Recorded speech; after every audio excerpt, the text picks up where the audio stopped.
strike a heavy chord with a single charge shot. Okay?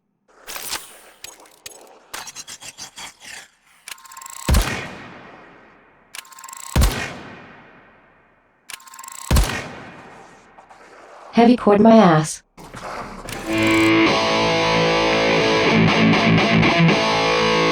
Anyways, Tenora is a new assault rifle, which features 2 firing modes, full auto and charged shot.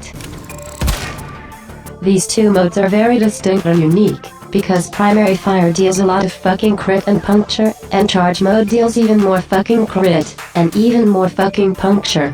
Which puts me in an interesting position. Should I build Tenora for crits, or should I build Tenora for fucking crits? The answer is yes.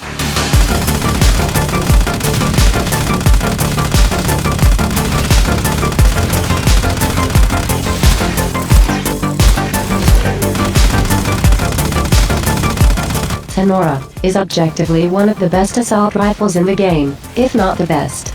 If you like Soma, you will absolutely love Tenora.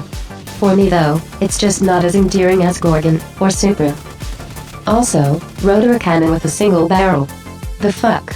Maybe it's a prototype dildo firearm.